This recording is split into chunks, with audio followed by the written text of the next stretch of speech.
Hey guys, Marcus Catkin here with your Blindside Daily Update. A couple of wide receivers I wanted to go over today, as well as one running back. So let's jump into it. Now these guys aren't necessarily waiver wire pickups. They could be already rosterable in many formats. So I think they're guys you want to target right now. Kind of if you're trading for somebody, try to get one of these guys as a throw-in guy. Not a guy I'd go out and necessarily trade for, but try to get them as a throw-in guy. I think it'll pay off in the long term for you. So first, let's jump into it. Denard Robinson. Wow, I mean, guys, 2 games in a row now with over 100 yards rushing, 6 yards per carry here against Miami, 5.7 yards per carry last week. Denard Robinson is turning into a real thing. I mean, like I mentioned, in his 2 career starts, both over 100 rushing yards.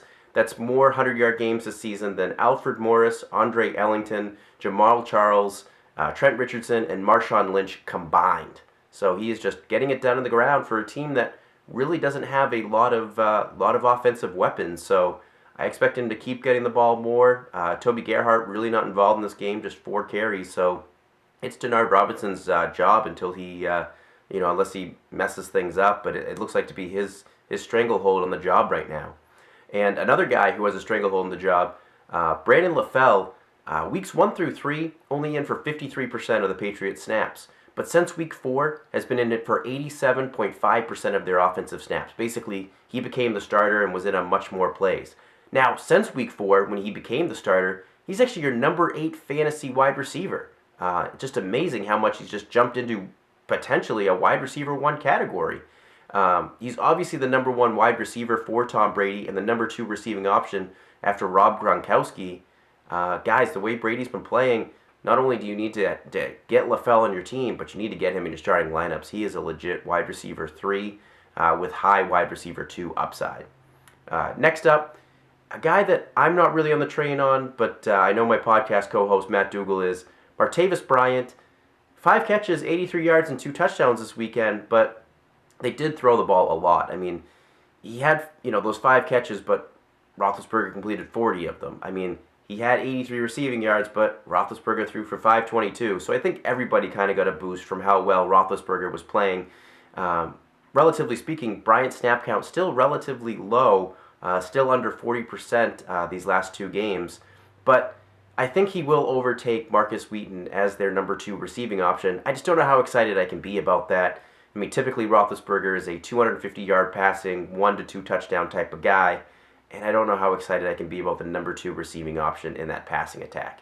But a guy that I am excited about as the number 2 receiving option is Donte Moncrief for the Indianapolis Colts, filling in for Reggie Wayne. 7 catches, 113 yards, and a touchdown this weekend. Really getting it done with Reggie Wayne being gone. No Hakeem Nicks really taking over and stepping up. It was Moncrief. And I think for as long as Wayne is out, I'd much rather have Moncrief than Bryant. Give me the guy catching balls from Andrew Luck instead of the guy catching balls from Ben Roethlisberger. Now, in the long term, I probably would go Bryant, but short term, if you need a guy now, if you need to win, Donte Moncrief is your guy.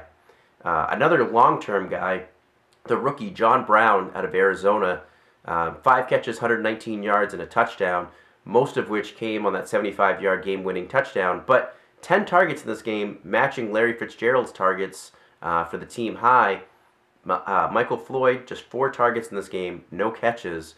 So I think a lot of this was because Michael Floyd got banged up a little bit. But, if Michael Floyd somehow misses time or if Larry Fitzgerald has an injury in the future, John Brown is a legit top 30 wide receiver. So, if you're looking for a guy that has, boom or bust potential, kind of like a lottery ticket that you're hoping may come through for you in the playoffs, go pick up John Brown. I think if I'm ranking these 3 guys, Moncrief's my number 1 guy, then Martavis Bryant, then John Brown.